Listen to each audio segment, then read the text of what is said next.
Hey y'all, it's Stephen Van Kampen-Lewis.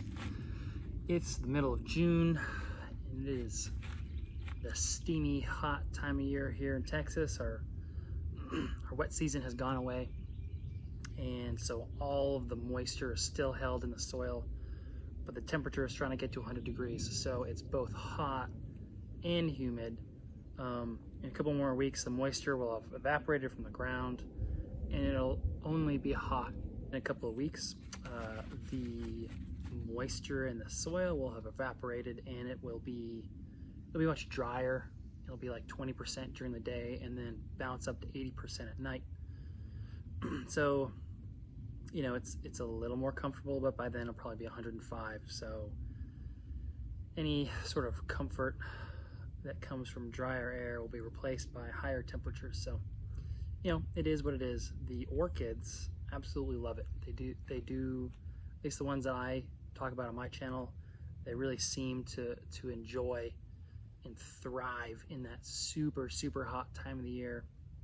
And I get typically a lot more growths per season than a lot of other growers in a lot of other different parts of the country, even those in colder areas with greenhouses. So I think they really benefit from those temperatures, those high temperatures and daily watering and bright sunshine.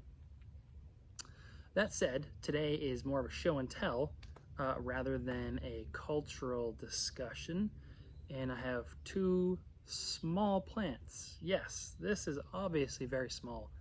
This, to a lot of folks, might not look small, but when you consider that it's a Cyrtopodium and it stays this small, that's small for a Cyrtopodium.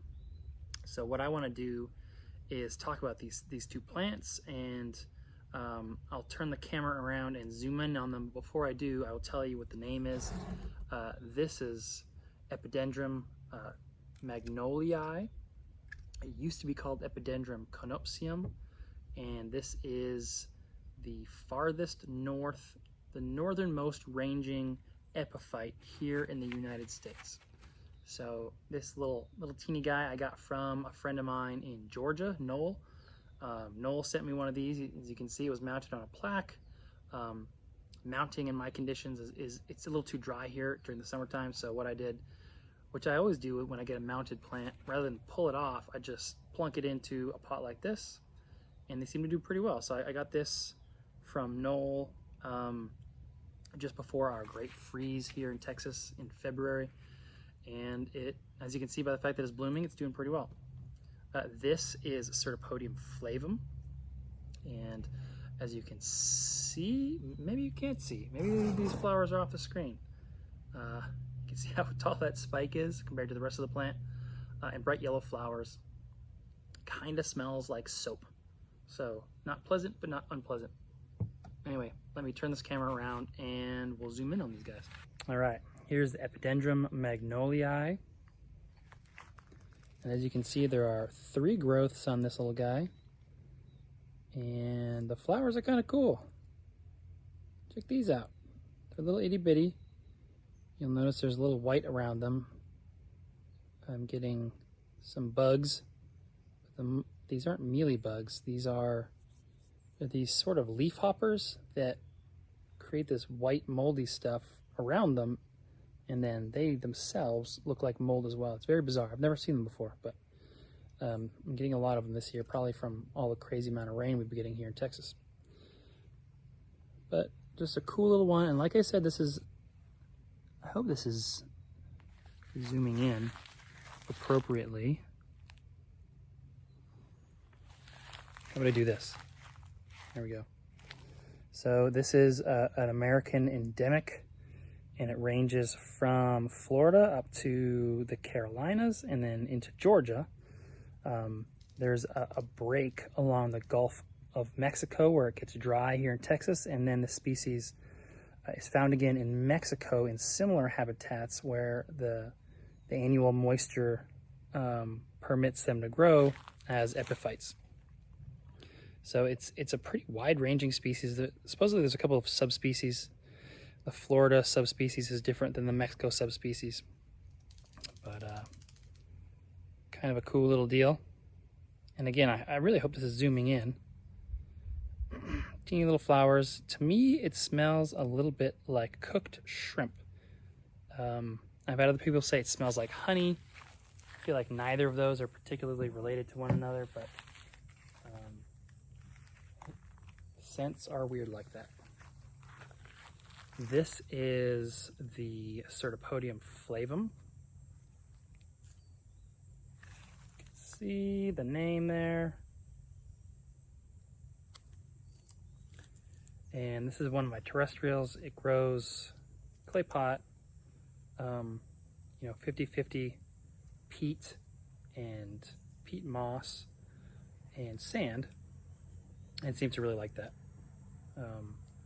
I keep pollinating this one. I keep selfing it and sending it over to James Rose at Cal Orchids, and they keep coming up sterile. So I'm not really sure why that is, but I will not be selfing it.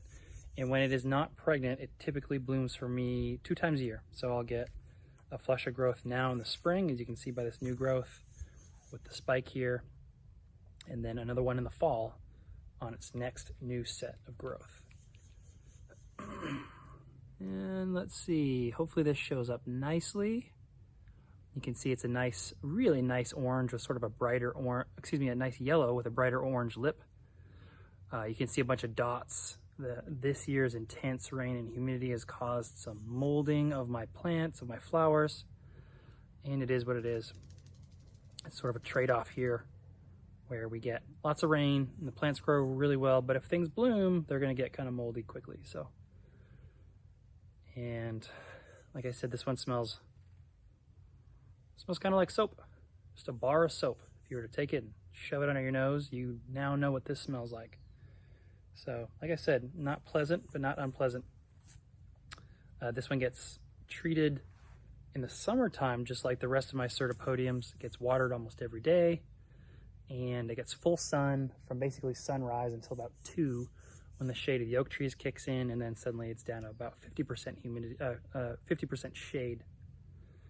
What's different about this one is in the winter, I put this one with the Cattleyas, where it does get watered once or twice a week, whereas my other Cyrtopodiums don't see water for months. This one will shrivel and die if you give it that treatment. So I just kick it over with my Cattleyas, and they all get watered at the same time, and it seems to work out pretty well.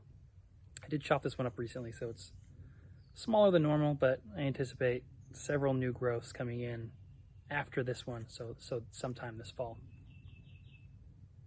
That's it. See y'all later.